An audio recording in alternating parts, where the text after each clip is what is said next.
like to wait for the actual head coach, hear from teammates and see the actual injury report to see what's going on. And yeah, it is pretty serious. Sean McVay touched on it on Monday, and then Wednesday when we're recording this today, Wednesday, he officially ruled out Cooper Kupp.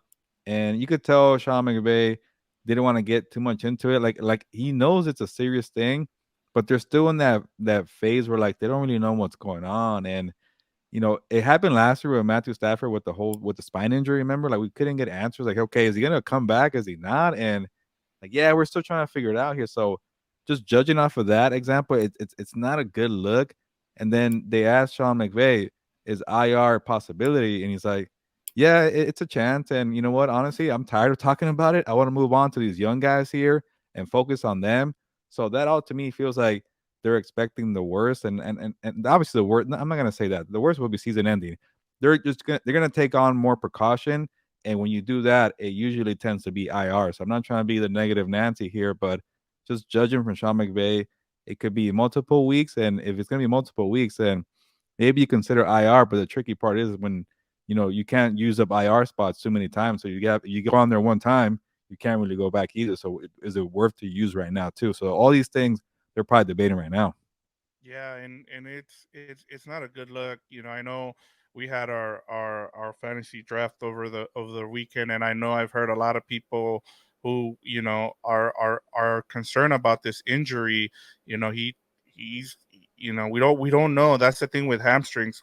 I know I've seen some things where it could last 4 weeks, it could go 8 weeks. We just don't know. I mean, one of the things that I felt good about going into the season before the injury news was the fact that he actually participated in the scrimmage against the Broncos, and he was doing really well. He was beating defenders, and I think he even scored a touchdown.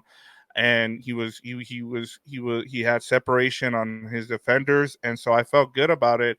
And then next thing the news breaks about him going and seeing the specialist, and that's when I kind of had a bit of a concern. And now it's up in the air when he comes back. I know McVay kind of was downplaying that, as you talked about, that he's ruled out for week one. But at this point, as and better than I do with the IR.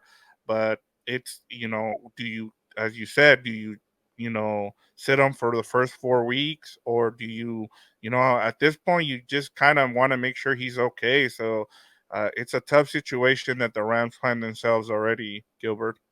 Yeah, this is where I'm rusty for my week one IR I guess information because I know that there's a certain amount that you can't do.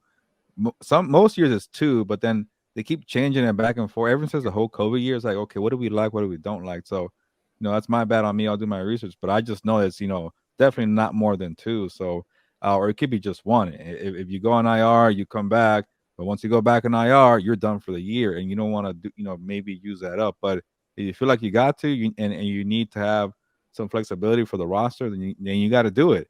And then when that second time comes, you just don't put the guy in IR. And it's always like weird because they're always on the injury report, but they're gonna be ruled out every single week. So that is a tricky part there. And you know, we're talking to Matthew Stafford about the injury to Cooper Kupp, and by the way, like I don't know if anybody has asked Sean McVay, but like, was it a mistake to bring him out for that Denver Broncos scrimmages? Was it too soon? And I guess he didn't want to point the fingers, but like at that point, it's like, why come back for a scrimmage? And I get you want to be in a rhythm, you want to know what's going on with the hammy, but with hamstrings, man, because they're so unpredictable, why not just wait it out? So that's a question we could ask ourselves. But going to real quick to Matthew Stafford, he's like, yeah, man, like people are so worried about fantasy football. I don't care about the fantasy football part. I care about the human Cooper Cup, and you know he was talking about how like he was trying to lift them up. Like, hey, take your time. It's okay. When you were not out there for training camp for what a month, Stafford said he got to build a relationship, and we'll get into the comments about Stafford and the young guys. But he said everything's all good, and like he built a chemistry with those guys when Cooper Cup was out, so they feel good about that part at least. But it does make you wonder why were you even out there for the Denver scrimmages? Yeah, and that's a great point by you, because I thought about that when, as soon as the news broke, in my mind I'm like, why was he even out there? But just wait it out. And it just feels that the Rams are doing things differently this season just because of what happened last season. And I think maybe they pushed him, or he pushed himself, because he felt like he needed to be out there, at the beginning of the season. And I think that's part of it as well, and unfortunately, things like this happen. Injuries with football are always going to happen, and it sucks that it happened to one of the best players on the Rams. But he's not the only injury.